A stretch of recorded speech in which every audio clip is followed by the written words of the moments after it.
scared to let go.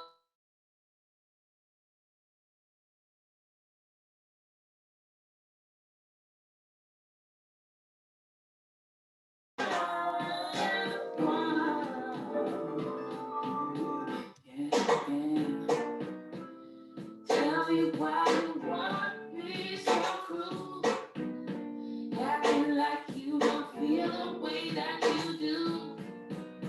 We got strong compassion.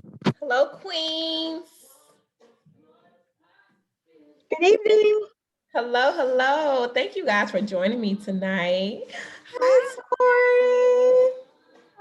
Hi, Elizabeth. Hi, Bridget. Thank y'all for taking time out y'all day. Yes. Ooh. Yes. Yeah, here. How are you, Bridget, with everything that's going on in Texas? Bro, it's 70 degrees and sunny today. Crazy. Isn't that crazy? It's 60 degrees Mother here. Nature. Yeah. They just lifted our boil water notice, and luckily my apartment didn't suffer any damage or anything, but I have a couple of coworkers who are trying to get their plumbing fixed and pipes have burst and people have had a lot of water damage. I seen I think I follow ABC on Instagram, and like it was a truck underneath like a viaduct. If you guys would like go to their page, and it was literally frozen, like something you would see off of Day After Tomorrow, that movie that came out years ago. It literally looked like that. And I said, that doesn't even seem real. Right. Yeah, it was definitely weird. Like almost like they never had snow before weird. Mm-hmm. Like, it was, I don't know. Yeah. I know the South is never ready for snow, no matter how many years they get it. But I'm always shocked that when like that something's coming, and y'all just fail to get the money up to prepare in whatever way y'all need to. Mm-hmm. I just don't understand. But Yeah, you're okay. I definitely want everybody I know in Texas for sure. yeah. Yeah, I think everybody's okay. Most people down here, I think, that with the TSU that I know of, didn't have like any significant damage, and Right. Everybody I reached out to, they were okay. yeah, I've seen so many videos and pictures. I'm like, oh my God. Like, I wouldn't know what to do. Like, literally ceilings just collapsing right hmm and like there's nothing you can do. yeah, that's what really sucks. I'm like people that have had that type of damage to their home, and it's like everybody has that damage, right? So for you to get in line for a plumber to come fix your pipes, like I don't even know what you like. How does that process start? How to even contact anyone. Like how you find somebody that's good, that's reliable. Yeah. Is it covered with your insurance? Right. Yeah. Those are big girl problems that I don't have yet. And I'm thankful in that regard. Mm-hmm. For sure. Yeah. Yeah, we with the freezing temperatures here, I had to make sure that all my faucets were dripping, and I was so glad last night when I could actually turn them off. So for the first time, I could go to sleep without hearing water in the background. Where are you, Elizabeth? In Smyrna, in Rutherford County. Yep. I saw snow in Tennessee too. Hi, my friend. How are you? Hello, honey. How are you? I'm good. Thank you for taking the time to do this because I know you've been running nonstop for a year now, give or take. Just a year. Yeah. Sure. Quick easy year where you bought a house, Yeah. started grad school, handled public information for a pandemic for a whole state. Easy stuff. Just little stuff. I know. And you're still like killing it. Thank you, dear. Hey, Kate. Hey, hi. Megan and Latoya. Hello, hello. People are still coming on. Let me make sure I didn't miss any emails or anything. I'm so happy to have you guys. Kate is on our team, Elizabeth, and she was like, I know Elizabeth. Like, yes. I was like, say less. I Yeah, will we work reach out to together her. under Haslam. Yep. Okay.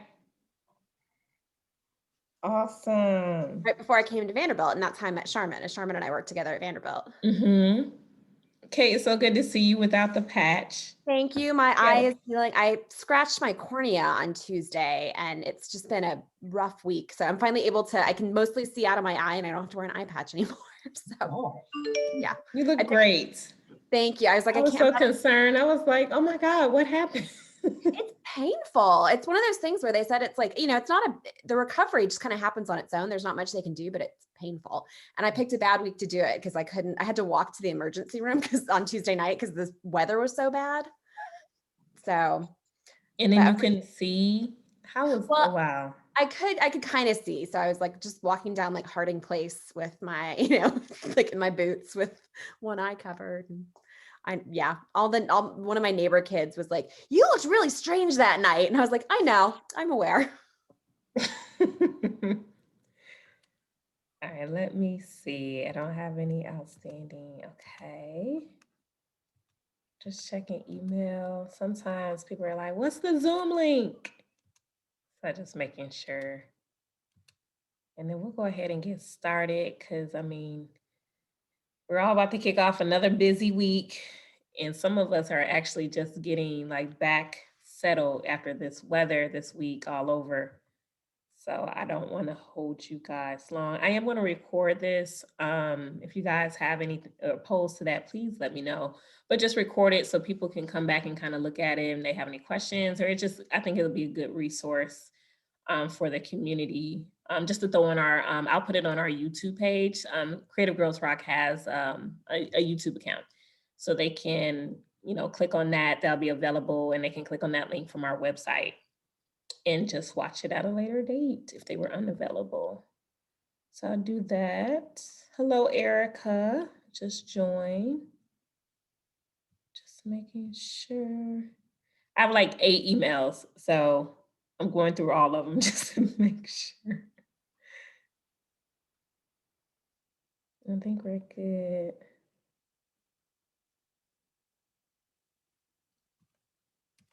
Uh-oh. And we'll get started. I'll give to 6:05.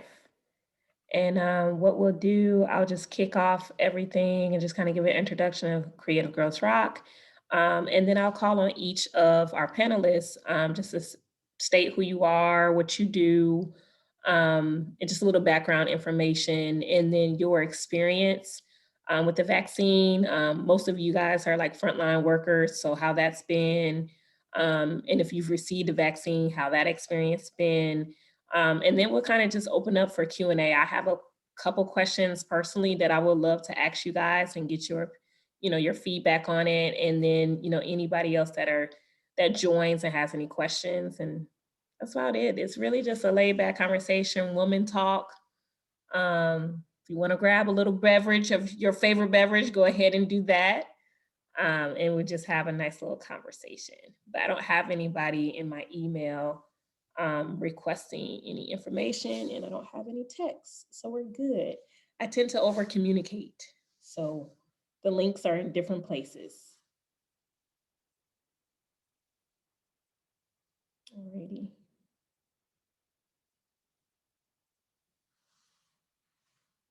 Awesome.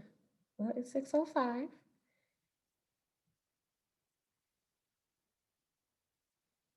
Awesome. A few more people joining.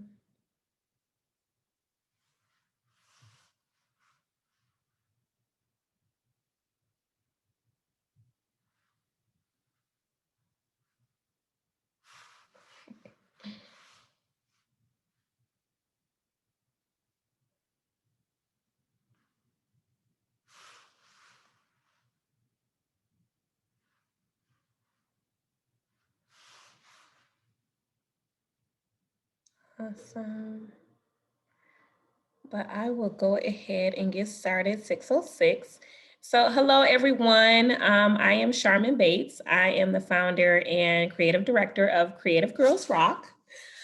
We are a nonprofit organization based here in Nashville, Tennessee, and our mission is to educate and empower young girls and women to utilize their creative talents in unique ways to just help with overall work-life balance. We offer, now we're offering virtual classes, but just classes on like how to sew, how to knit, how to apply makeup effectively, different things that young ladies and women, we go through, professional development workshops. We have some coming up. We actually have one next Sunday. We're doing a women empowerment workshop called Renewing the Now You, which will be facilitated by Brittany Cole, who is the author of Thrive Through It. And then another youth development component, a class called Loving What I See. So we have these different classes, again, for our young girls, ages 7 and up primarily, to, we do little arts and crafts. And like I said, the women empowerment, we have 4 key initiatives that we tailor all of our programming under, which are creative arts, youth development, women empowerment, and mental health and wellness. So speaking of mental health and wellness, this evening we have our Girl Talk, focusing on the COVID-19 vaccine. A lot of us, we probably have a lot of questions. There's so much going on, so many different messages on the news. And so I just want to bring us together this evening with frontline workers and professionals within the health department to kind of answer some questions based on their experience and, you know, their background in regards to the COVID-19 vaccine. So this evening we have our 4 panelists. So we have Megan Bailey, Bridget Robertson, Victoria Strong, and Elizabeth Hart. And so what I'll do, I'll have them all go around and just give a little background, and again, their experience and everything that they do, how they tie into the COVID-19 vaccine. So once we go through that, and then we'll open the floor up for any like Q&A, if you have any specific questions. If you think of a question, we don't want you to forget it. If you want to go ahead and throw it in a chat, you can. And then I'll monitor that and I can just ask those questions. I'll be your moderator tonight. Okay, so we'll go ahead and kick this off. I'm going to start with you, Megan. Just give us a little background where you're currently at. I know we're all over, what you do and your experience to this whole COVID-19 vaccine. Sure. Thanks for having me, Charmin. Creative Girls Rock. I am Megan Bailey. I'm a nurse, a clinical nurse working in Washington, D.C. That's actually where I'm living, where I've always lived, and where I work and play, as I like to say. Well, not doing so much playing right now with the pandemic. So basically, at my clinic, I manage the workflow, I manage the medical staff, and I also manage the vaccine coordination of all the vaccines that we have. And we were fortunate enough to be one of the community centers in DC to first get the vaccine. So we're currently vaccinating the community. We have vaccinated the frontline workers. So not only the workers that work at my clinic, but all throughout the city. And so in the early part of the pandemic, there was a huge shift from in-person, the way we traditionally see patients, so in person, to telehealth. So we did a bit of that before via telemedicine, and then that just skyrocketed once the pandemic kind of put everything on freeze. And so we had to change workflows around that and guidelines and policies around that as well. I was originally one of the first nurses who went into our respiratory clinic. So those were our patients that we knew had some of the symptoms. And we had to, you know, definitively separate asymptomatic people who do not have symptoms versus people who do, and test them, take a full history, and then treat them effectively. So that the variation of how we do that has changed a lot from the beginning of the pandemic till now, but we are here in 2021 with the vaccine. So we're a bit more protected than we were before. And then just trying to spread that information and kind of, you know, take away some of the myths or the concerns by having platforms like this. So I am greatly appreciative to be a part of this tonight. Awesome. Thank you, Megan. All right, we'll go over to Victoria Strong. Hi, everyone. Thanks, Charmin, for having me here. So as she mentioned, my name is Victoria Strong. I'm currently in Milwaukee, Wisconsin. I too was born and raised here, lived here all my life, went away for undergrad, and then came back for pharmacy school. I'm currently a pharmacist at the VA hospital here in Milwaukee.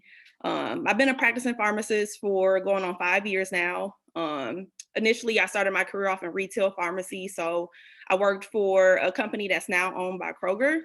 So a very similar setting to the Walgreens and the CVS's that I'm sure you all are familiar with. So I did that all throughout pharmacy school as an intern. I actually became certified in vaccinations my second year in pharmacy school. So I've been vaccinating since around 2013 or 2014. And then once I was licensed, I became a staff pharmacist for the company. And I did that for about 10 months before I left the company and I started working for the VA hospital now. And so obviously my responsibilities have kind of shifted a little bit in the retail setting. It's all outpatient.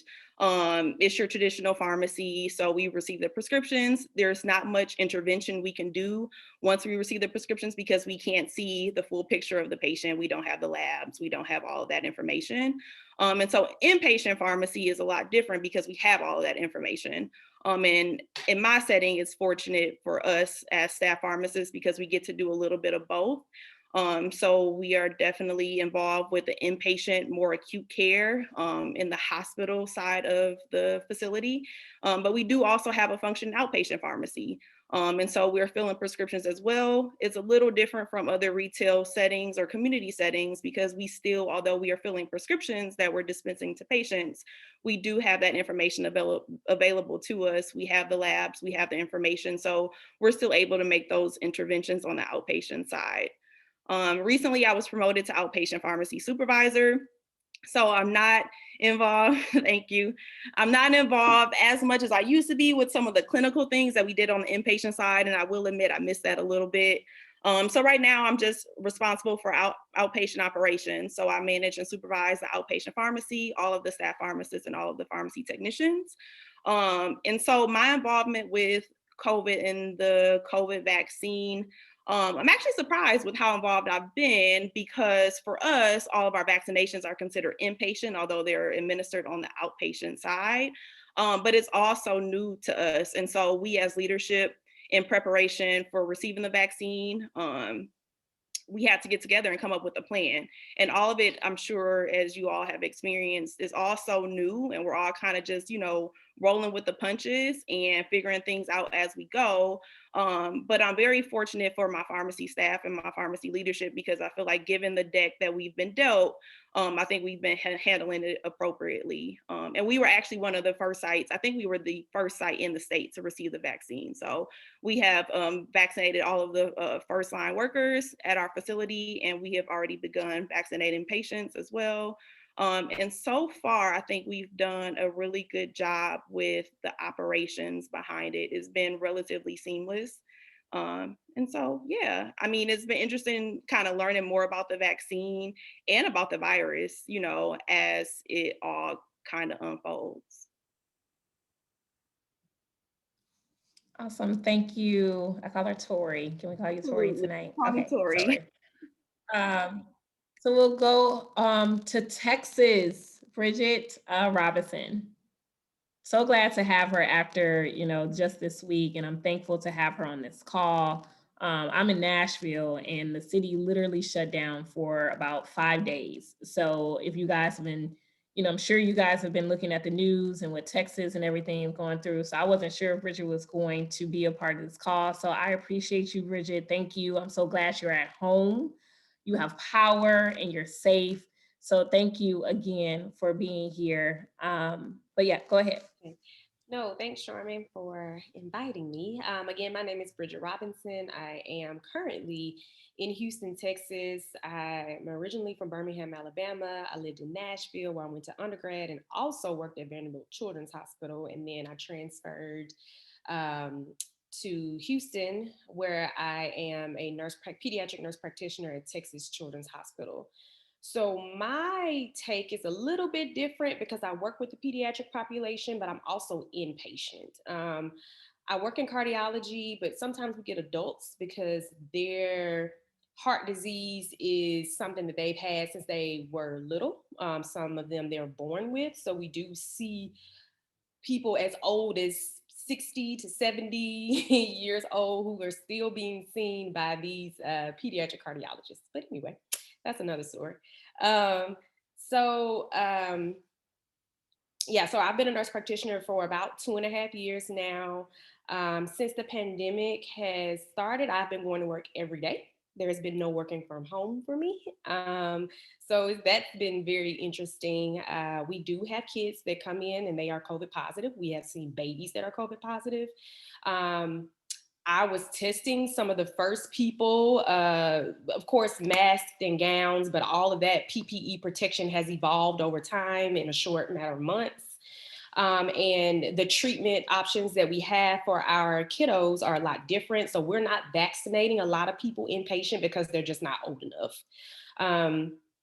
We have vaccinated TCH staff. So I was one of the people that decided to get vaccinated. I think we're on phase 3 now of people that are starting to get their first vaccinations. I was actually a part of phase 2. I had to kind of check it out first and see how my coworkers were doing before I jumped in there. But I am fully vaccinated.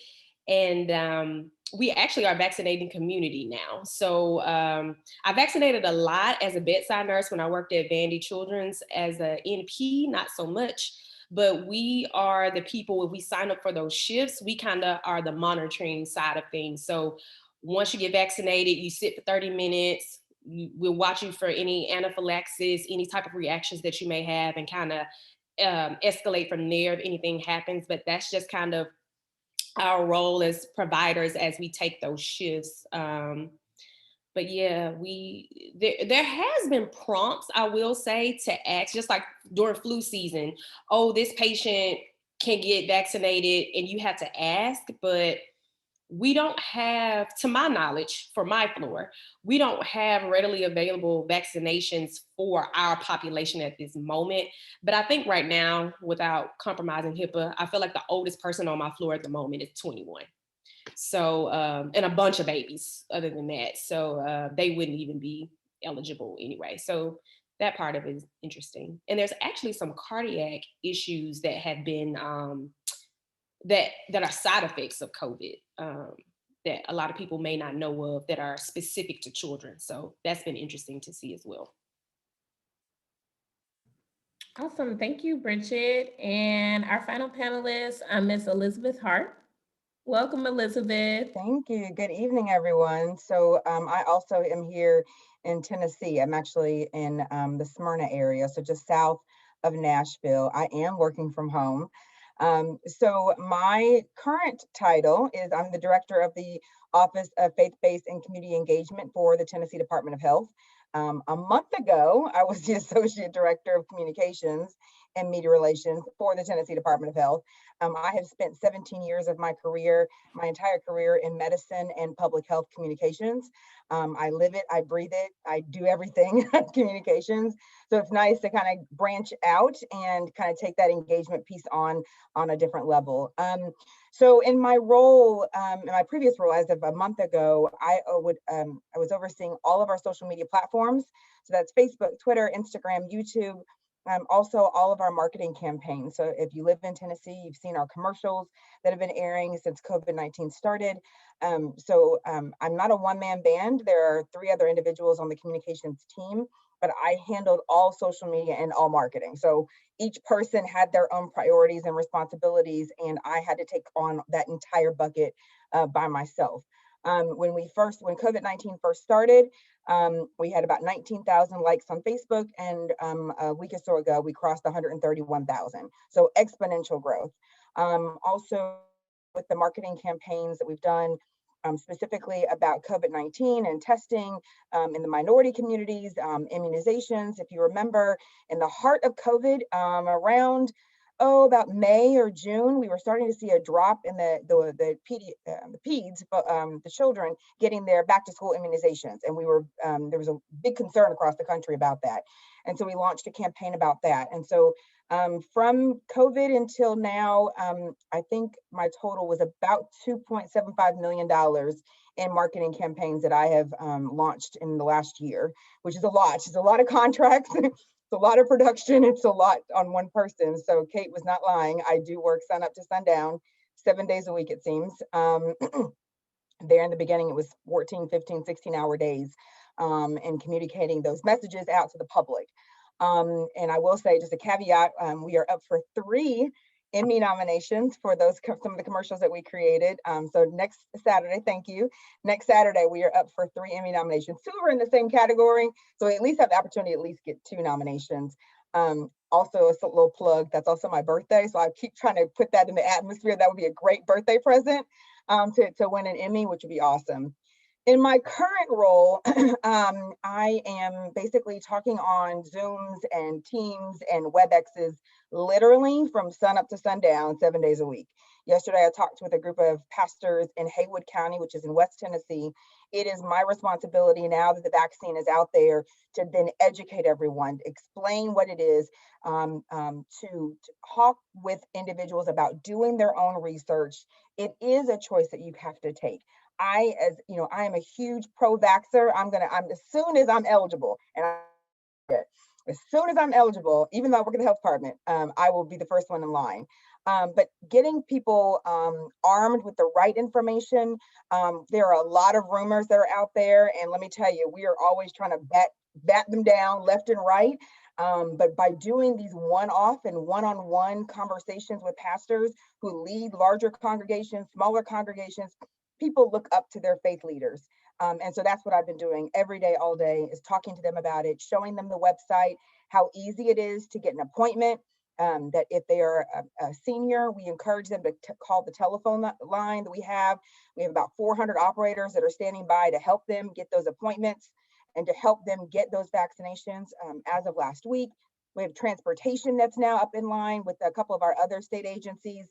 We do not want there to be any barriers for anyone to not receive the vaccine. So before we get to 1C, so for those that are not in Tennessee, we at the health department broke them down by phase. I think Bridget, you talked about the different phases there in Texas. So we have phase 1A1, 1A2, 1B, which 1B will get activated tomorrow and over the age of 65. So if you know anybody that's over the age of 65, or that is a teacher, they can officially get their vaccine starting tomorrow. Of course, we all know that the supply is very limited, right? So you ask that people make the appointment so that we know. We're trying to get everything in place because 1C is going to be the largest bucket of Tennesseans. That's basically anybody that has at least 2 comorbidities, and let's just be honest, the health of Tennessee is not the greatest. And so we know that I think it's about 1.5 Tennesseans that fall into that 1C bucket. It's a lot of people that we're going to try to get vaccinated. So we are trying to get things in place at the county level, at the state level, so that then when we at 1C, which likely won't be until mid to late March, depending on supply from the feds, then everything will be smooth sailing from then. So if we do this education now and have these conversations, then people are already ready to get that vaccine. The beauty about virtual right now is that I can be in Memphis at 4 o'clock and in Knoxville by 5 o'clock, which of course can't happen normally. So I'm trying to take advantage of that. And so that's what I do every day, including yesterday morning. I was talking, like I said, to the folks in Haywood County about the vaccine. Awesome. Well, thank you, Elizabeth, and thank you all again for being a part of this panel. So can you guys tell us a little bit how I've had several conversations, and some where we're for the vaccine and some were against it. They feel that it came out a little bit too quick, just based on like COVID hit back in March. Well, from what we know, back in like February, March 2020, it could have been, introduced. I know some people who think they had it back in November of 2019. I honestly think my sister had it towards the end of 2019 or had some, symptoms of it, and they diagnosed it as something else. Can we talk a little bit just based on your background? And I do want to make this known. If there is a question that cannot be answered, we will follow up with you guys, those who have joined the panel. We'll reach out to those and then give you an answer. So if you want to leave your email, if we're unable to answer a question, just put it in the chat and I would definitely follow up with you this week. But my first question is, if you could tell us a little bit about how the vaccine came about. This may be for you, Elizabeth, because you work for the Department of Health. So one of the easiest ways because the mRNA vaccine, I mean, when you can start getting really technical, I'll be honest, especially as I've been talking to congregations, it just goes right. And to be honest, I've been doing this for 17 years, and there in the early stages, I was like this. The best way to describe it is a puzzle, right? The puzzle was already created within the last 10 years of the technology that is mRNA.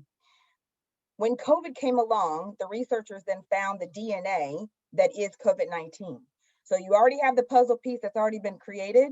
They took out a piece of the puzzle and then put the right puzzle piece that was COVID-19 back into the mRNA. That's how you got the vaccine. And I know that's really, really simple, but that's the best way that I can describe it. This technology has been around and has been worked on for many, many years. All they needed to do was find that right ingredient, which is COVID-19, and plug it into the puzzle. Ladies, am I kind of on kilter for those that, nurses? So what is, you said mPNA? It's called mRNA. Now, of course, you called me on it now that I can't remember it. It was on the tip of my tongue.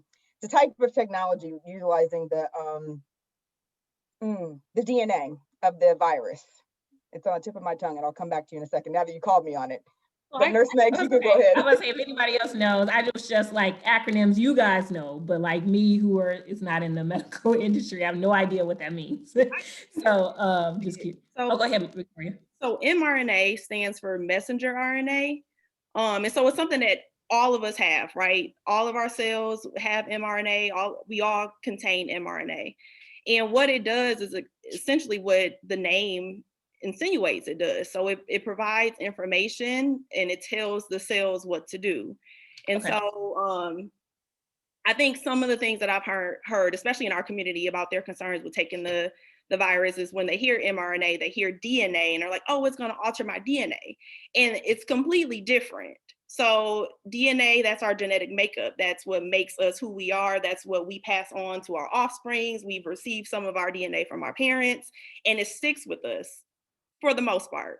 mRNA is a little different because it's not necessarily our genetic makeup, but it helps our cells tell each other what they need to do. And so with the design of the vaccine, it's an mRNA vaccine. So it's taking a protein from coronavirus. I know everybody's seen the image and they see all the spikes on there. So those spikes are proteins. And the mRNA design is telling our body to produce those spikes.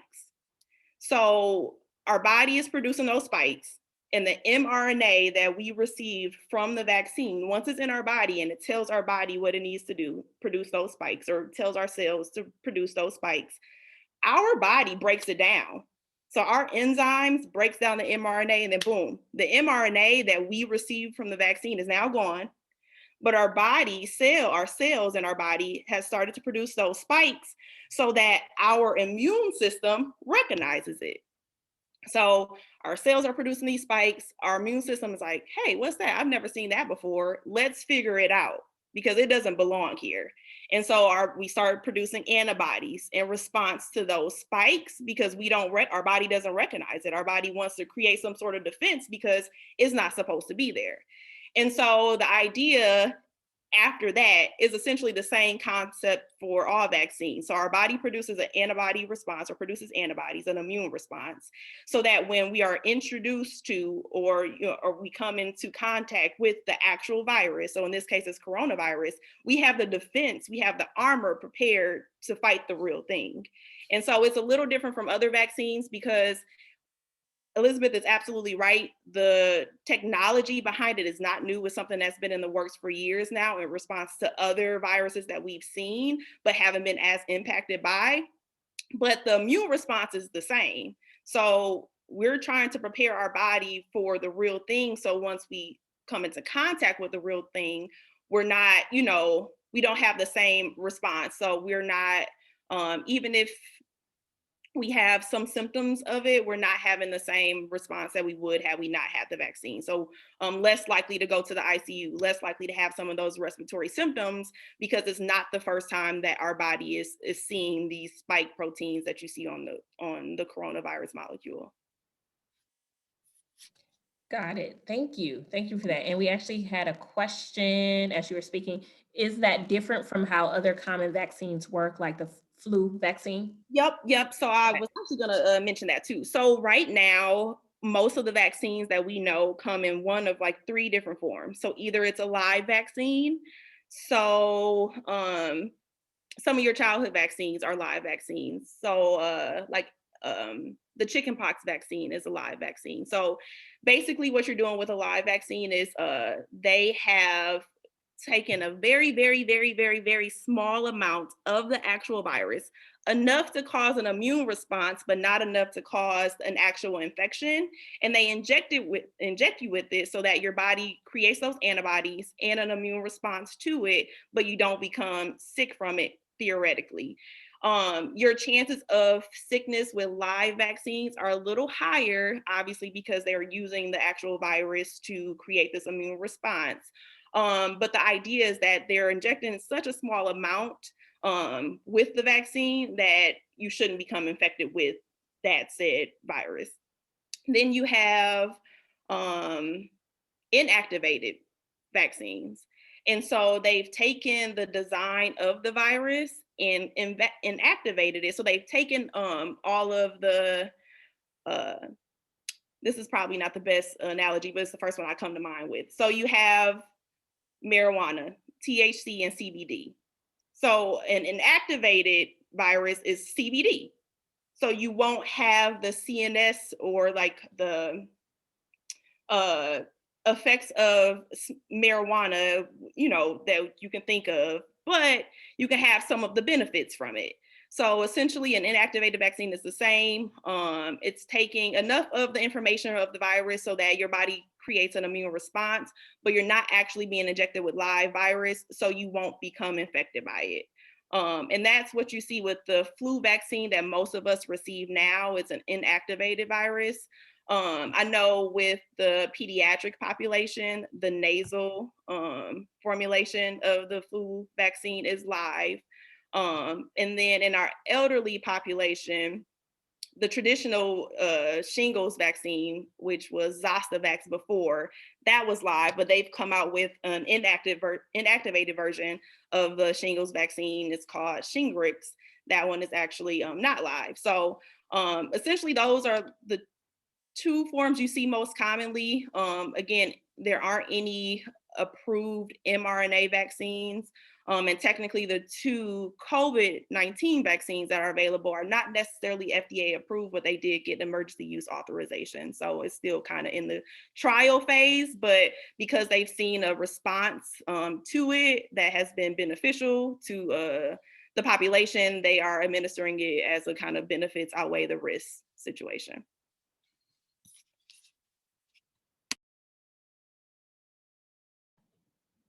I realized I was on mute. Okay, do we have any other questions? No. Any follow-up questions based on that, team? No? Yeah, go ahead, Kate. Another question. We've been hearing a lot about how you have both the Moderna vaccine and the Pfizer vaccine, which are the 2 most commonly available in the US. Are there differences, or are there reasons why people might want to seek out one versus the other? Or is it just kind of whichever one is most easily available, first available to you? So there really aren't a whole lot of differences. Let me try to pull up my cheat sheet right quick, because I did pull that up. So the biggest difference is the storage. The Pfizer, I'm sure you've heard on the news, that it had the ultra cold storage, the negative 70 degrees Celsius, and then the Moderna is just regular frozen storage. Not that there's it's still frozen.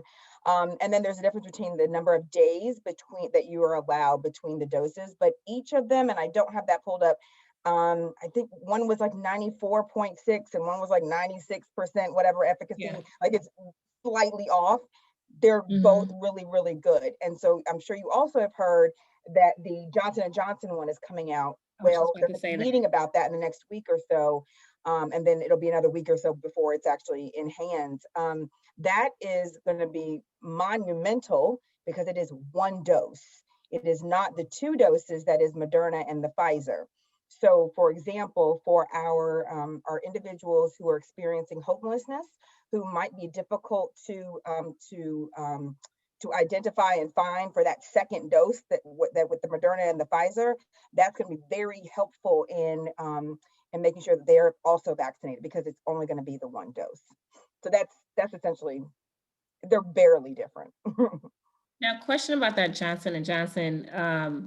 I mean, I don't know how accurate this is, but you mentioned like Pfizer is what, like 95%, and then the Moderna is like what, 94, just a very slight difference. But they mentioned that the Johnson & Johnson may be only like a 60% coverage.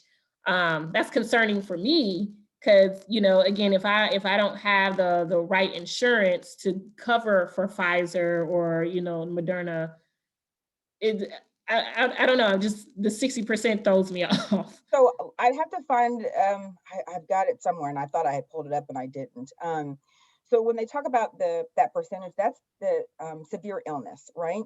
Any vaccine at this point, and I've had this question come up lately now that people have been hearing about Johnson & Johnson on the news.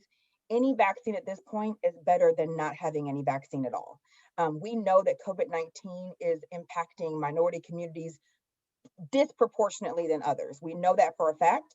We also know because of the comorbidities in minority communities, people are being hospitalized and hospitalizations lead to deaths. So any vaccine at this point is better than not having it. So at this point, I think that whatever is offered or whatever is available, I know that that's more readily available is Moderna and Pfizer, at least here in Tennessee. We have no idea until it is approved under the emergency use authorization, how much we're going to get. So we don't know. I mean, we know our shipments that we get with Moderna and Pfizer, but we don't have a clue as to how many we're going to get here. And then again, going back to our plan, how are we going to dispense that to different populations? So again, if there is a vaccine available, I just encourage people to get it, not to get held up on that percentile, because if it's getting the approval from the FDA under the emergency use authorization, it means it works. So they've looked at the research and those that have been in the trials. They would not approve it if it wasn't. Also, I would just say, Charmin, to a person who asked about the percentage, is just to put it in perspective, our common flu vaccine is less than 60%. It's about 50-ish. And so, you know, some people have positions about the flu, about, you know, do they get the flu shot? I still get the flu. But the data really suggests each time the vaccine comes out, what's pumped into that vaccine is this most severe from the last season. And the same thing that we're seeing with so many different manufacturers, we're just seeing the ones that made it through the clinical trials to get to this point, but there were many manufacturers that did not get to the point of the public, into the arm. And so flu itself, the vaccine, I go nauseous sometimes about how many, Victoria can tell you how many manufacturers there are, from Flulavol to Fluarix to Fluzone to high dose flu to Afluria. And so we're probably going to see more of, you know, COVID-19 vaccines come out. But, you know, if, like I'm saying about the percentage, 60% is still more effective than our common flu that some of the population gets. And we know that the COVID-19 has a very high chance of being severe and causing hospitalization. So I agree with Elizabeth that if you have a chance to get the vaccine, whatever that manufacturer is, go get it, because what it's going to come down to is availability, right? I think for some people, um, bonus here, or not the bonus, but thinking, oh, Johnson & Johnson is just a 1-dose hit or quitter, right? And then others are thinking, well, I kind of like the idea of it being 2 doses because then I get the first and then I get the extra boost with the second one. But it's really just going to come down to what your state has, what you have access to. Obviously, you're tied to one or the other. If you have Pfizer, your next dose needs to be Pfizer. You have Moderna, your next dose needs to be Moderna. But yeah, just get it.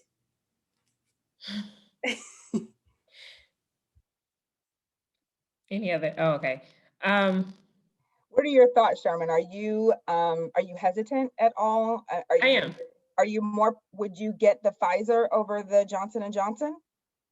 I can't even answer that. I've never had a flu shot. So, for me, and knocking on all types of wood, if I'm like, I've never had a flu shot, so I'm damn sure not going to get the COVID vaccine. That's my mentality. Okay. And that's why I'm having this forum, to get a better understanding of everything. I too thought it was a little bit rushed. And I just wanted to get a little bit of, again, background of how this came about, or did we already know about this and they were already doing studies? And that's why it seems like it was rushed, but people were doing studies for years. I mean, it's a lot of, things running, through my head. And it's not that I'm against it. It's just, I just need to have a little bit more information. Like I said, and this is why I'm having this forum. Because I think about, like, are we going to, if we don't get the vaccine, will we remain in this pandemic? Like, I really want to know that. Like, and so are unfortunately, we like forced to have to take it? Oh, go ahead. Yeah, unfortunately, until the entire country we get to almost 80% of individuals receiving the vaccine, and that's the real herd immunity, not the herd immunity that was talked about in a previous federal administration. Real herd immunity. We're going to continue in the current state that we're in, wearing the mask, practicing physical distancing. Those that work in cubicles in the office will still probably have to work from home until we get to that point. We know that COVID is still spreading. I always tell people when they see a dip in our numbers here in Tennessee and they think, oh, we've only had 7 deaths. Well, number one, deaths are a lagging indicator, first of all. So that you're not talking about somebody that died yesterday. They probably died a week or 2 or 3 weeks ago, because there's a process to that. But also when they see the cases and they fluctuate and they go down, we always tell people, look at the 7-day average, look at the 14-day average, because it is still spreading.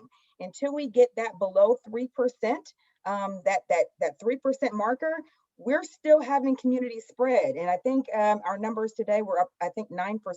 So we're still high. It is not quite the 20-some% we had a couple weeks ago or a couple months ago. So we are going down, but it is still there. And that's because more people are wearing masks. More people are still working from home. More people are getting vaccinated. But it still does not mean that we are fully vaccinated in the slightest bit.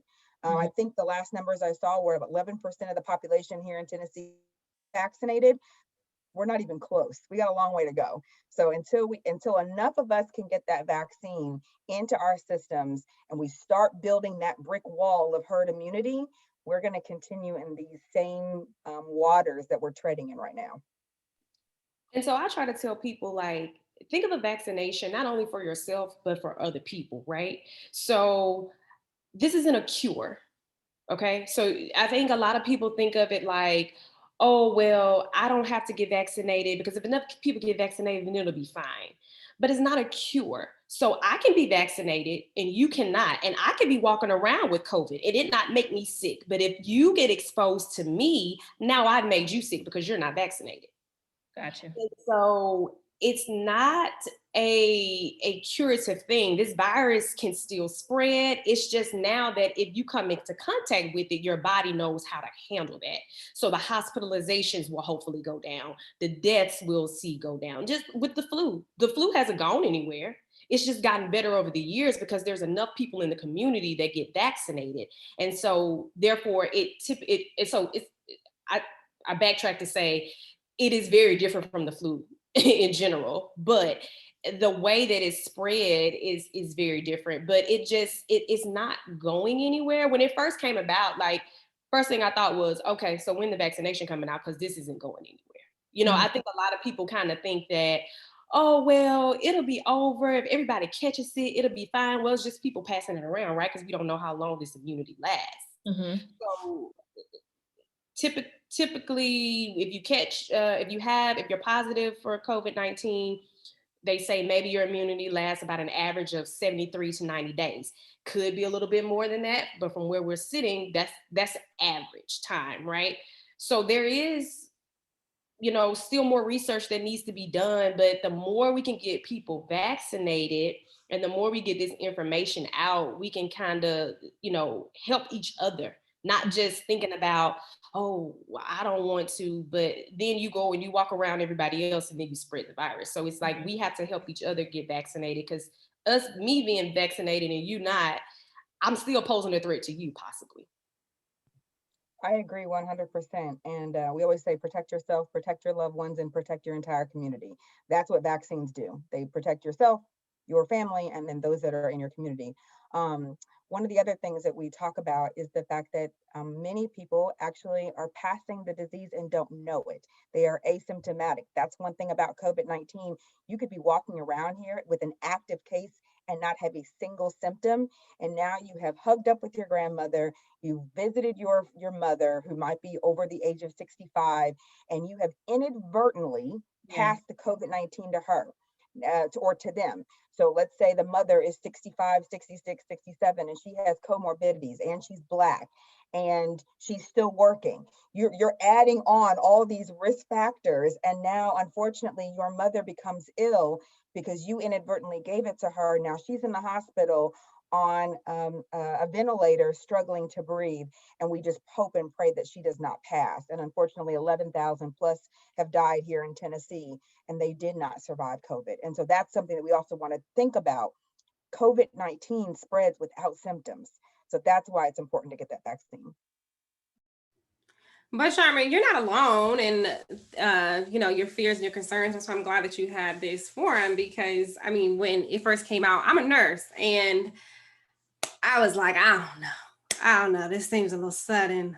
I need to think about it. I had to remove myself from the noise, from, it just being pushed on, I mean, not the vaccine, but just so many real stories, right? And, you're getting it from all ends. And so for me, and everyone's reason for doing it is going to be different.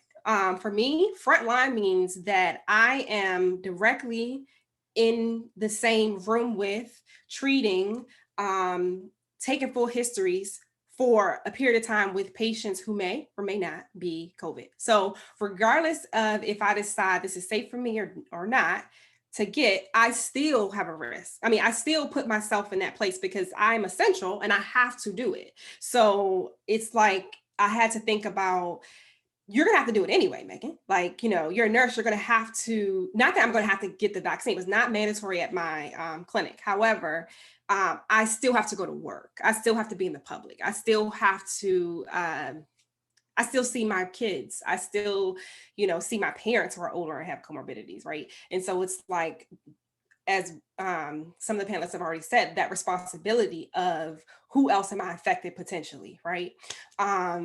And I remember, like, one of the things that I shared on my personal social media was after I received the vaccine, or at least the first dose, I had shared my experience and why I had done it. And there were so many people who were back from, Nashville when we were in school, who was in, the public health department with us, or nursing department, or not even, business majors and things. It's like, I'm so glad that you said that, because I haven't known anyone close enough to ask that question to, or to kind of get the deeds of like why and how and things. And so sharing those stories and sharing, not just sitting in your own fear is so powerful, right? And so, I remember one of the first kids we saw in the respiratory clinic, she had the multi-organs inflammatory syndrome. And so I know Bridget knows all about that. And so that kid, we saw them back to back. We saw her the day before. We're trying to get labs on her. I'm trying to like distract her so we can do that, trying to keep her sats up. She came back the next day, labs looked all critical.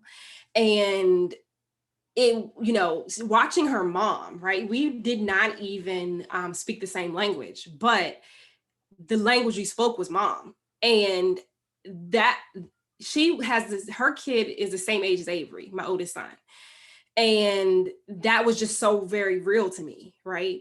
And then I've had staff, about half my staff, it ran through them. You know what I mean? These are people who are essential staff who have to come in, and to no fault of their own.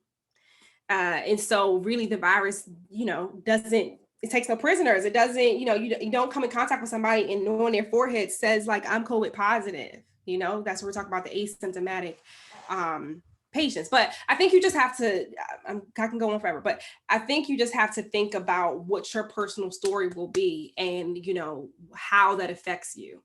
It's not, just like Bridget said, it's not a cure. It's going to be something in your tool belt to help you. You have your mask, you have your shield, you have your social distancing, you're washing your hands, you're sanitizing, and boom, you can still get it. But if I have the vaccine, maybe I'm less likely to be sick. So it's just all those things. And, you know, that's the reality of what it is. I know more people who either have been positive from the vaccine, passed from the vaccine, or, I mean, sorry, not from the vaccine, so was positive from the virus, passed from the virus, or ill from the virus, versus me knowing anybody, if one or two, who had the virus or who had the vaccine and had complication. Megan, I think you're absolutely right. Charmin, you are not alone. I, for the longest time, was totally against getting the vaccine. And I was kind of embarrassed to say, because I'm a pharmacist, I'm so pro-vaccination, like absolutely. I try not to judge, but anti-vaxxers, like it's hard for me to have like conversations with them. And of course I do, to make sure that they're informed, but very pro-vaccination. But I was against getting this vaccine because I know the normal timeline for approval, and I felt like it was rushed. And even me knowing kind of like the process for emergency use authorization, I was just like, it seems rushed. But that was me making that decision without actually doing my own research and looking into it. And I guess the most important part in doing that research is not just researching the vaccine, because you can research the vaccine all day and look for risks, look for potential side effects, short-term and long-term risks. And obviously the long-term part, we don't know yet, because that's going to obviously take time. But in my research, I kind of had to weigh the risk versus benefits, long-term risks with the vaccine versus long-term risks of getting the virus, because we don't know that either. And so I think for me, when initially I had those reservations of getting the vaccine, I mean, I'm in my early 30s, I don't have any children yet. I'm like, well, we don't know, like, I don't want to get the vaccine. Does that affect my ability to have children? Does it cause infertility? We don't know that yet, long term. I will say this, just to speak on that, theoretically, just based on the design of this vaccine and all vaccines, that risk is pretty low, but it's just the idea of not knowing and me being where I am in life. But we also don't know the long-term effects of the virus. We don't. And one example I use most often when I have that conversation with like my friends and family is HPV. So HPV, there's a vaccine available for it. When I was the age that's recommended to receive the HPV vaccine, it wasn't available. It didn't become available until a few years later. And so HPV is a virus, usually is caused through sexual transmission. But we know that the long-term risk of HPV could be cervical cancer. So when you're weighing your risk, when you're determining whether or not your children should get the vaccine, whether or not you yourself should get the HPV vaccine, you're determining whether or not it's more important for me to protect my child from getting cervical cancer when they become an adult versus any potential side effects this vaccine may or may not cause. I'm going to go with making sure my child doesn't get cervical cancer. Like, if this can reduce that risk by any amount, I would assume that would be a priority. And so with COVID, we don't know. Bridget, you already kind of spoke to some of the cardiac, the heart effects that you're seeing in some of your patients now. I've seen a lot of young patients who are having clotting disorders and things like that. And this is still relatively short-lived. I mean, the people who have been infected by COVID-19, I mean, some people say they think they've had it in 2019. You're still talking less than within the past 2 years, people in this country have been exposed to COVID-19, and you're already seeing lasting effects, respiratory, heart, etc.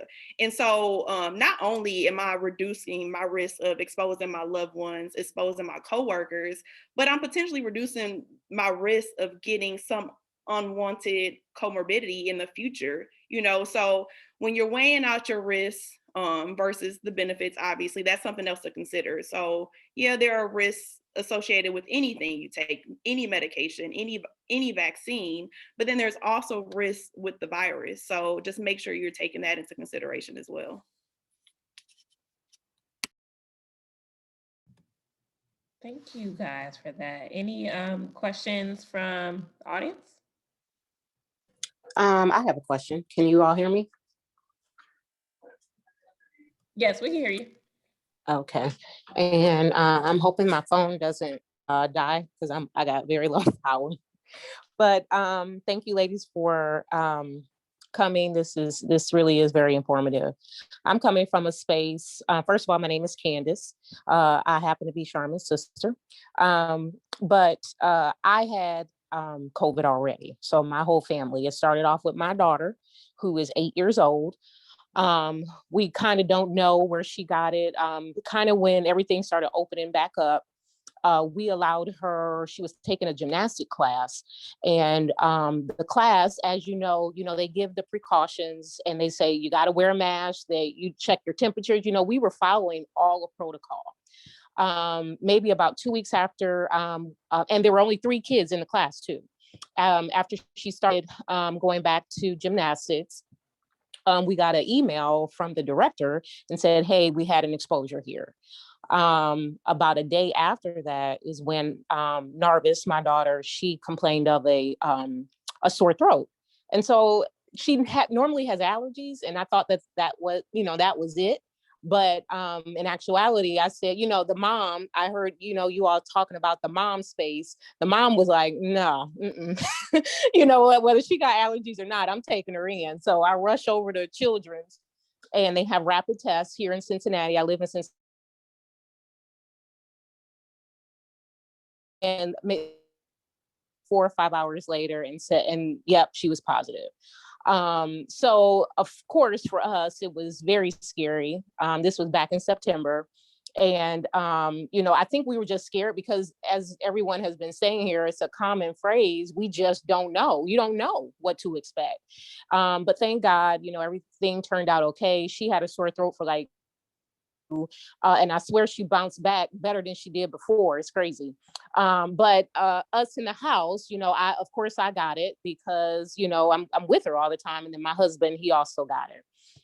But we all had different symptoms, right? So, Narvis, she had the sore throat. My husband, he never had a symptom, as you all had mentioned, but he couldn't taste or smell anything, but never had a symptom, never felt tired. I, on the other hand, I didn't get a symptom until after my quarantine days. So we're talking about after the 14 days, right? They tell you to don't go anywhere, don't do anything, but I was still kind of moving around. I was in the house, but I was just moving around, cleaning, making sure everybody was okay, just doing mama stuff. And then after the 14 days is when I felt the shortness of breath, like somebody had took me by the throat and then body slammed me.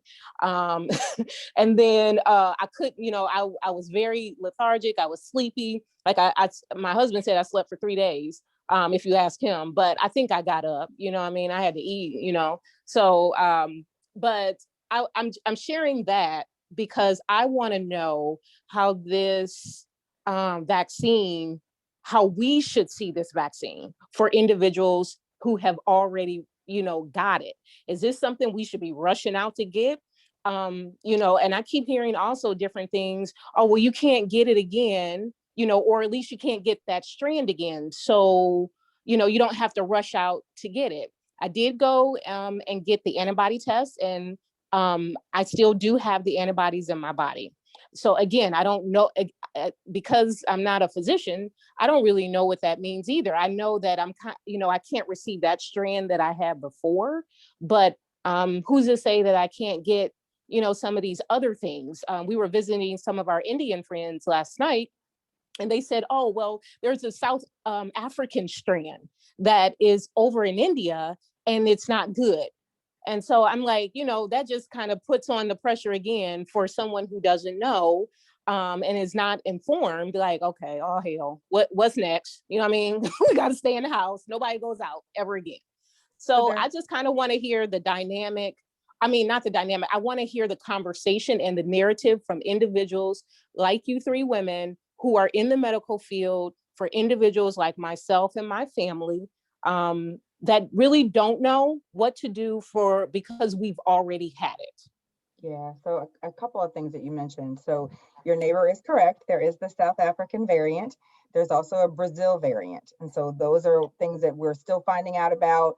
They're still doing the sequencing in the labs to determine, which cases are what and how are they different. So that is new. So I always tell people the number one word last year is unprecedented. It is truly unprecedented. I have been working in public health for 17 years and never thought I would see this day. I honestly, we've practiced for it, we've trained for it. Didn't actually think I was going to happen in my career or my lifetime. So we always start with that, meaning all the people who are working on it right now were not even thought of or born the last time we had a pandemic. So that's first and foremost. So we're still learning on the go. Regarding your question about the antibodies. So yes, you are correct. You should not get the vaccine if you still have antibodies. So continue to get those tests, because if you still have antibodies, and the vaccine can't work to its fullest potential if you still have that in your body. And I could go into the real technical stuff, but basically just keep waiting. We tell people, if you have had COVID-19, we tell them to wait 90 days. That's the CDC recommendation. If you've had COVID, you've now been post-COVID 90 days, then you can get the vaccine.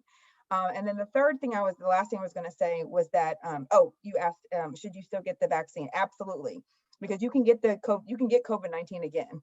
You may have had it once, you can get it again. You can be exposed to it again and get it again, and the next time it could be more serious.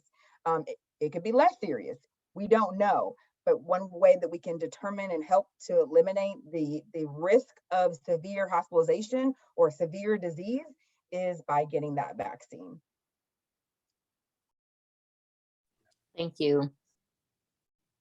Agreed. I was just gonna piggyback off what Elizabeth said. The viruses are very smart. They mutate all the time, make new forms of themselves, and then present again like, ha, gotcha. So that's exactly what we're seeing. Yes, I was going to just exactly what Elizabeth says. CDC recommendation is 90 days out, but you said September. So I'm not sure when you got the testing that it showed that it was positive, but it could still be that you have some antibodies there. I had it in December. I had it in December. So that leads me to think maybe I should go get it again, like you guys said. Okay. So you can get the testing again to see, but just kind of like, I know I keep going back to flu, but that's like the virus everybody knows. So like each year we have to get a flu shot, each flu season, I should say, not a year, but flu season.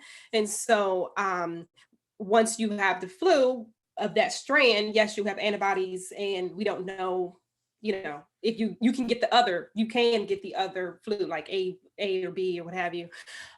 So yes, I think that it's great that you had that extra information to know that you have antibodies, but it is not going to last forever. And you will need to get the COVID vaccine, or I will recommend for you to get the COVID vaccine when your time. Okay. Thank you.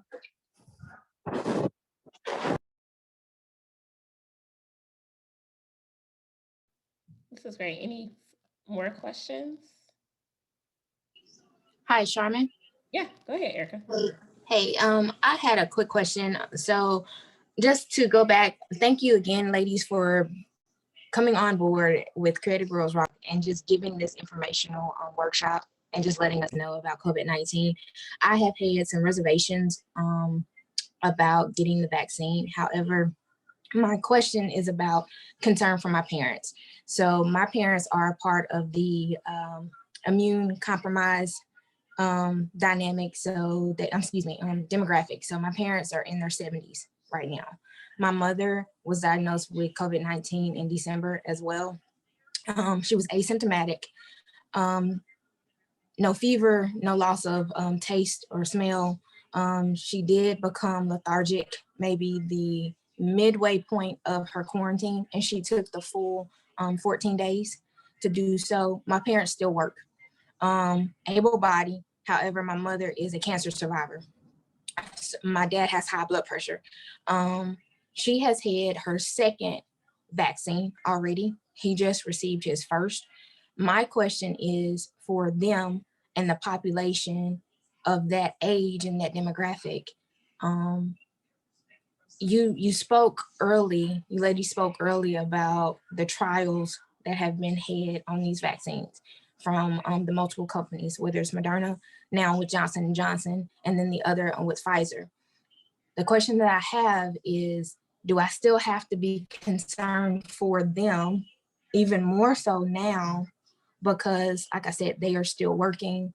They are in that population. Well, I think the like kudos to them for getting that vaccine. Like that's what's up. But I think that's exactly why they, not only because of their age demographic and their different comorbidities, but because if they're working every day, their level of exposure is exponentially greater than someone my age who works from home, right? Because you're coming in contact with more people. So I think that they did the right thing for as far as getting the vaccine. So if they happen to come in contact with the virus again, because they do have the vaccination, whenever, I think you said only one of your parents is fully vaccinated, but when they're both, Yes. when they're both fully vaccinated, their bodies should be able to mount that immune response, and it should help them not get as severely sick as they would have had they, whether they had gotten exposed to COVID-19, they no longer have the antibodies. Our bodies are so smart that when they, even though viruses are very tricky, they have seen something once and they're introduced to it again, they're like, oh, I know exactly what to do.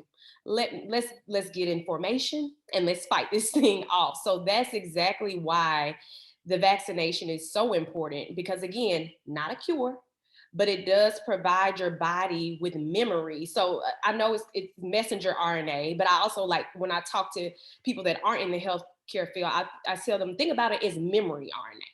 So now your body has this memory card that it is downloaded, and it's like, okay, so if I see this again, I'll be able to go and exactly attack what I need to attack to not have my body shut down and feel so sick and be so severely devastated that now I'm hospitalized. Thank you. Any more questions? I'll do one, and if anyone else has a call or a question, talk a little bit about how COVID has impacted like the Black and Brown community. I've heard a few things that it has, as far as it's impacted us greatly. So just want to know if we have any numbers on that, and maybe, I don't know if we know why. It would, how it's affect us the most. But I'm just curious to know a little bit about that, if you guys, and Elizabeth, that might be something that, the Tennessee Department of Health may run numbers. I'm sure you guys have all types of data We in have regards all to the, that. we've got Okay. all the data. Well, not Okay. all of it. We're working on it. But so thank you for that question. So we are working really hard. So my office actually, the Division of Health Disparities. So that is working both with the minority populations, but also the rural health populations that are here in Tennessee. And one of the things that we are doing is really looking at the data and how it has impacted these minority communities. That's Black and Hispanic. We also have a very large population here in Tennessee that speaks Swahili as a first language, as well as Arabic. And so people tend to think that Tennessee is very white. And while it is, there are so many different nationalities that are here in the state. And we are looking at that data. So one of the things we do know is that the social determinants of health, and so I know that all the nurses, so Nurse Megs and Bridget and then Victoria over at pharmacist, I'm sure she knows all about social determinants of health. That has had a huge role in how it's been impacting Black and Brown communities. We tend to be more stressed. We have our environmental factors. We have our cultural factors that play into that. All of these are huge pieces that have led us into multiple, many comorbidities. I say co meaning like a lot. You know, you've got diabetes, you've got heart disease, you have high blood pressure, you have, you name it, we have it. That is unfortunately been triggering to the Black and Brown communities and why they have been more impacted by COVID-19. On top of the fact that many people in Black and Brown communities tend to be frontline workers, not frontline healthcare workers, which yes, they are, but we're talking about individuals who drive buses, individuals who work in the parks, individuals who, all grocery stores, all of those job markets, those industries tend to be with individuals who are in Black and Brown communities. And because of it, as was just mentioned, I can't remember, I think Nurse Meg, Bridget, I think just mentioned about the exposure. Yeah. When you're exposed more, then obviously your risk goes up, right? So we are what this has done, something we've already knew in public health, are health disparities.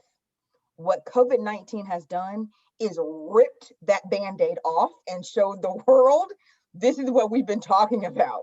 We talk about racism. Racism is a public health issue. That is also tied into why Black and Brown communities have been more impacted by this.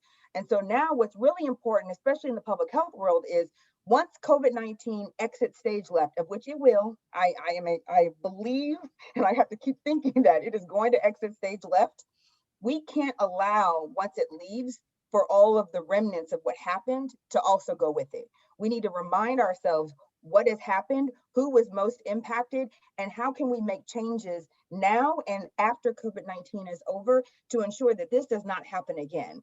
We never know when the next pandemic is going to occur. I pray not in my lifetime, but we have to learn from this and figure out, okay, now how do we go forward? So we recognize that violence is a public health issue, right? So how do we move forward? How has this impacted COVID-19? We know that poverty is part of the blame with COVID-19 as a social determinants of health. How do we move past that needle? Those are the kinds of things that are impacting the Black and Brown communities. And we want to now take that information, take that data and elevate it to ensure that everyone has more access. That's another issue that's come up, is that they don't have that Black and Brown communities don't have the same access to hospitals, same access to tests, same access to vaccines. Here in Tennessee, it's been a big story over the last couple of weeks about, the data. We're only at 6.64% of the individuals who've been vaccinated so far are Black. Why is that? Well, the life expectancy of African Americans in Tennessee tends to not be in that 75 plus, right? Our life expectancy tends to end around the 70-ish range. So when we were vaccinating the 75 plus, naturally, that's a white community, right? So what kinds of things can we look at to better ourselves, again, not only through this pandemic, but in preparation for the next pandemic? I know that was a really long answer, but that's something that we're very passionate about. And that's why our office in health disparities is working super, super hard. And I'm very glad that they have elevated our office. It's partly why I got my job in the promotion, is because they have elevated it. And so they recognize it's an issue and they want to address it. Love it. So we got two more questions. So the first one is, along those lines, how do we ensure these demographics get the opportunity to receive a vaccine? thoughts? And she said, I hate using the word demographics. I understand, but we get it. How can we, yeah, that's a good question. Ensure that, everyone gets the opportunity for the vaccine. It kind of goes back to, I guess, the different insurances that are out. I also heard that Aetna may be coming out with a vaccine. I don't know how true that is. And then I think about, okay, well, it's all the 4 major insurance companies coming out with 3 different types or 4 different types of vaccines. Like, So again, these are first and questions in my foremost, head. Yeah, first and foremost, the COVID-19 vaccine is free. So if anybody attempts to try to charge you for it, tell them to go stage left. So the Okay, vaccine, that's good to know. number one, whether you have insurance or not, the vaccine is free. Okay. So anybody does not have health insurance, they need to go to their health department, because the hospitals can do like not a processing fee, but like an administration fee that they can charge back to the insurance company. Okay. But the patient has no out-of-pocket expenses.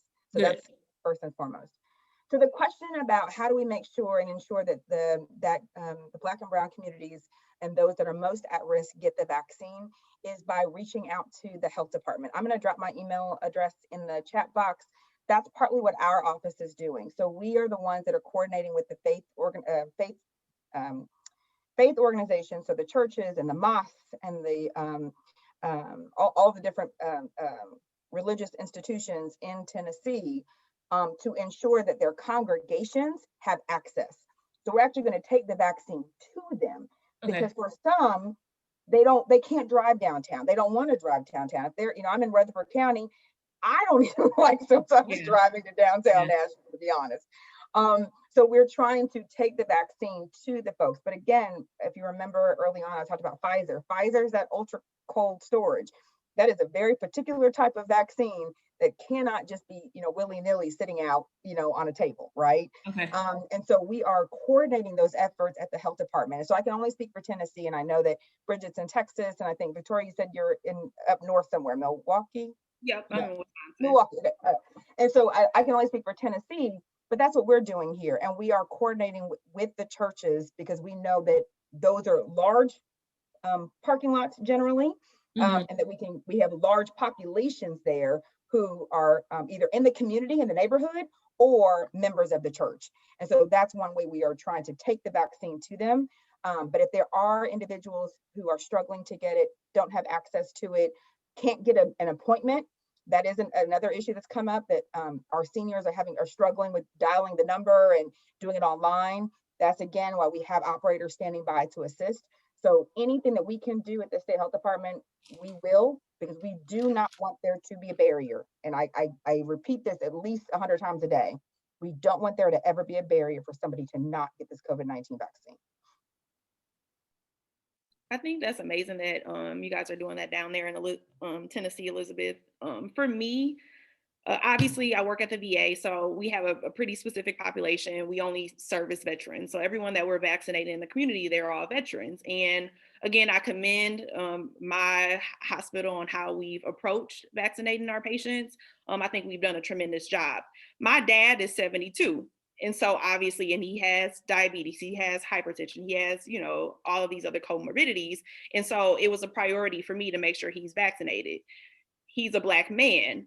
Like most Black men of his age, he has a distrust with the healthcare system. And so part one for me and my dad specifically was getting over that hurdle. We had to go back and forth. We literally got into heated discussions.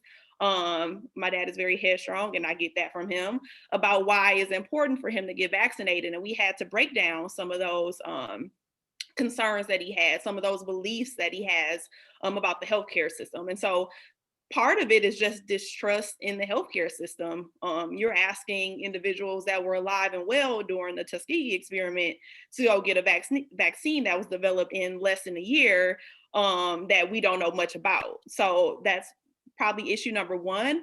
But then here in Wisconsin, you literally have to jump through hoops to get the vaccine. And so my dad, again, 72, he doesn't even know how to text me back. Like, I send him pictures, text messages, and then he calls me to have a discussion about what I sent him.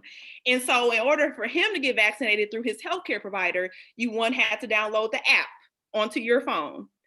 Once you downloaded the app, you had to create an account. To create an account, you had to have an email address. You have to be able to respond to that email address once you get an invite to make an appointment. And then once you get that invite, you have to go back onto your application, log in after you downloaded, the passcode for your invite, enter that in onto the app so you can make your appointment. Of course, he did none of that. I did all of that for him.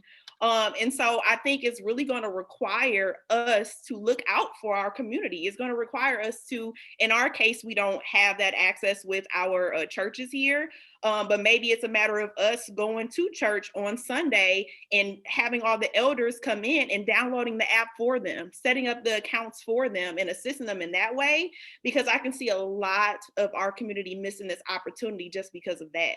I'll tell you, my dad alone, he would have been like, oh, I don't want to get it anyway, so I'm not doing all of that.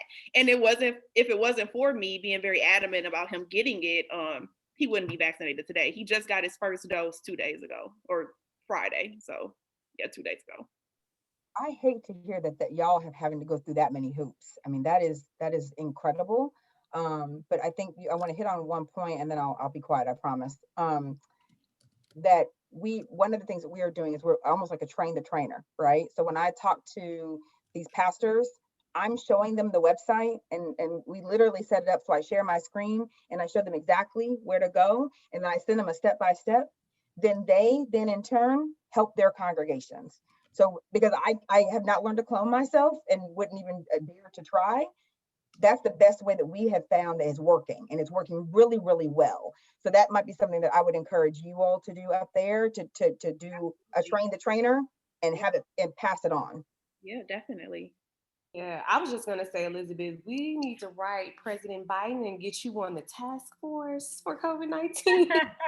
Because everything that I've heard of people who have gotten vaccinations have either, and I'm, as far as my family members, they have sought out their own information, or like my mom is the baby of her siblings and she's 60. So she probably won't be able to get vaccinated until about March, but like she found the website for my aunt who's 75. She's helping my uncle who's a little bit younger than her. So I don't see, and here in Texas, like I don't have any family here, so I'm just speaking from, and they live in Alabama. So, because I was going to ask you, because I was going to say, if they're in Tennessee, you better drop me their information, because I would have called them tomorrow, but okay. No, they're in Alabama. So they're kind of helping themselves out. And then with my sorority here in Houston, they have gotten information just from sorors that are also healthcare workers who pass that information on, so that our older sorors are now being helped with signing up for things and signing up for appointments. But I don't quite know how, and I definitely will take on the task to kind of try to find that out, but I don't really know what the streamline approach is going to be for this vaccination distribution. My dad in Alabama, he just so happened to be like riding around, found a place where they were giving out vaccinations at a high school, which people had already set up appointments. And the guy told him like, well, every day we do 75 walk-in appointments. So he was like, come back the next day. We start vaccinated at 9, get here at about 7. You'll probably be in that number. He went back the next day. There were already cars in front of him. That day, they had 120 extra vaccines total. I guess the 75 plus like left over from the day. He still didn't get vaccinated. He was like the car number 130 something. So he asked the guy, he was like, so how early was the first guy here? 4:15 in the morning. This man said he car for 5 hours to get vaccinated. So I will say we have been applauded by the White House in the previous administration, but also in the current administration. And actually just had a meeting this past week with the folks at HHS because they're learning from what we've been doing here in Tennessee. Because full disclosure, I also worked in Shelby County in Memphis for 5 years, and I am a firm believer in working at the ground. That's part of the reason why I got the job that I'm in right now, is because I don't want to sit in an office. I hate being at home. Like it's literally driving me crazy, because I believe in going to the people, right? I believe in you. If somebody has a question and somebody needs help, you need to help them. And if it means that everyone has my email address and my phone number and they call me every day, that's fine. That's my job, because I want to make sure that people have the vaccine. That's what's going to take. It's going to take each one of us. Once you get the vaccine, help 10 more people. So all of my friends who were able to get in on those leftovers that you just talked about, Bridget, because at the end of the day, you know, when the vaccine is open, you cannot waste it. It cannot be thrown in the trash. And so there's an opportunity at 4 or 5 o'clock in the afternoon when they're realizing, oh, we've got about 200 that we cannot let go to waste. There's a system here in the state where, or at that county, I'm sorry, the county level, where they will contact individuals and say, hey, we know you're not in phase, but can you be here in 30 minutes? Because if you can be here in 30 minutes, the vaccine won't go to waste. We need to ensure that folks are getting in those appointments, because that's what's going to control that, you know, with your uncle, or I'm sorry, the individual that you talked about that was like card number 130, because otherwise he wouldn't have had to sit there, because they would have known 120 people, 120 doses, right? Or 120 cars, however. You also mentioned the sorority. So yeah, so next week I'll be talking to a group of the Deltas in Memphis. Again, going into those groups and organizations, a train the trainer. If I can show them how it works, walk them through the website, show them how to go to vaccinate.tn.gov and set up an appointment, then they can then in turn go to their family members or their colleagues and do the same exact thing. So that, for us, at least in Tennessee, is working really, really well.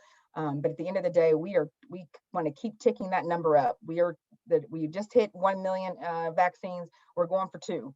We have 7 million people in the state. And so as long as they keep sending us vaccines, we're going to keep vaccinating them. So that's what I was going to ask you too, Elizabeth. Are y'all seeing like more product sent down to the state? I know just speaking for Tennessee, but especially with the new administration, do you see a more influx of the product, or does it just depend on how many people y'all vaccinate?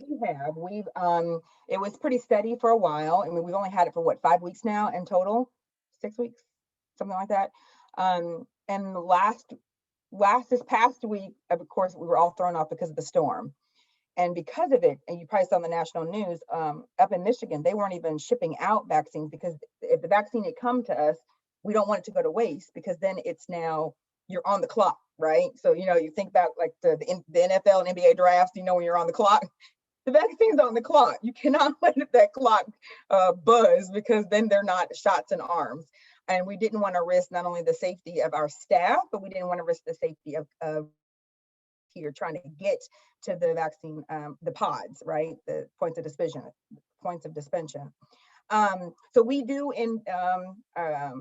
foresee seeing more coming this week, and then the following week. I'm sure you've heard that the Biden administration has identified 200 million vaccines, 100 of each Pfizer and Moderna, but those don't happen overnight, right? That's going to be eventually. But there should be, knock on wood, enough vaccine in the communities by July that everyone should at least have the opportunity to get that first one, or with the Johnson & Johnson, the full dose. So we're just going to keep picking them out. And if we can get those shots in those arms, they're going to keep sending us more and more and more. And the end goal is 7 million. That is where we have to hit. I think it's like 6.9 something. Kate can tell you, but you know, 7 million people in Tennessee. So that's the number we're going for. So we're right at 1,111,000, I believe today is the number, the report I saw earlier. So we got a long way to go. And real quick, I swear this is gonna be the last thing I say. Please shout out all the healthcare workers. And if you have an opportunity, to shout out your public health staff.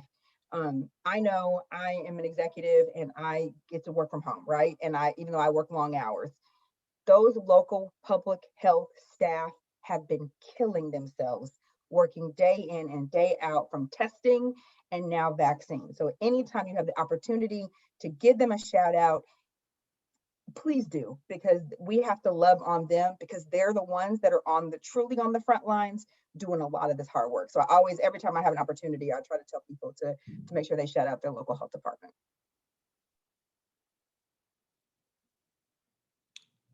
Awesome. And then I was just home in Atlanta, and I understand that Georgia hasn't made vaccines available to teachers as of yet. So a lot of people are driving to surrounding states. How are vaccination sites accounting for Okay, this? so this is, People are driving. And that will okay, be our this is last being question. recorded, so I'm gonna say this. We strongly encourage you to only get vaccinated in your county of residence or your county of employment.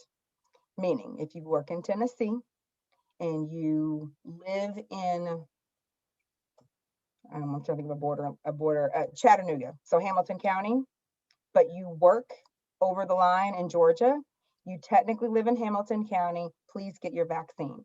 The reason this is so important is that there are individuals who live in some of these counties, especially on the borders, who don't have access to a vehicle to drive to another county or to another state to get their vaccine. When you go across borders into another county or to another state, which technically this is a federal asset, so they cannot be technically denied unless that's only if they have a plethora of vaccines still left over, maybe perhaps an appointment didn't show up.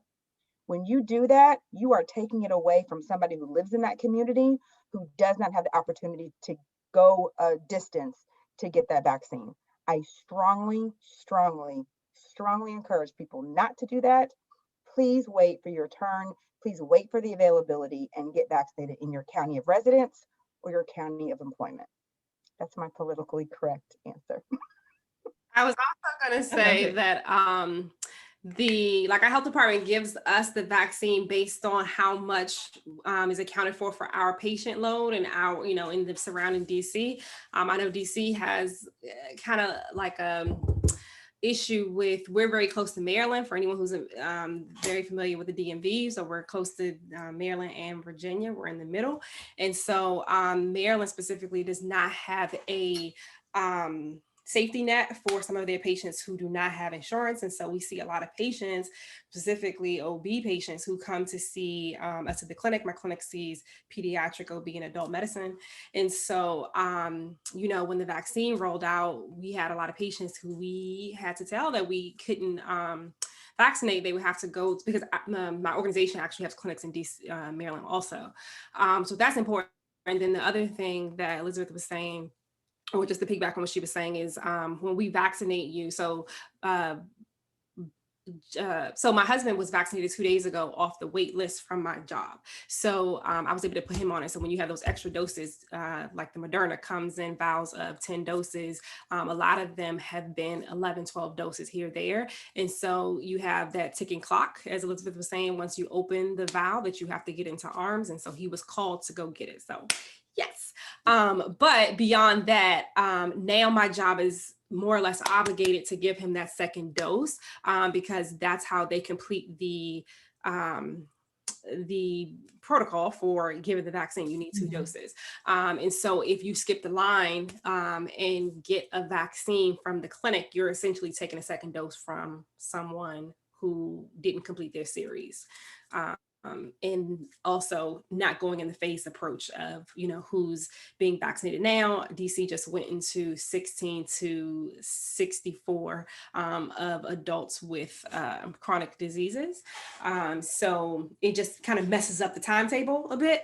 So yes, I strongly encourage you guys to stay in state lines and county lines so that everything's accounted for.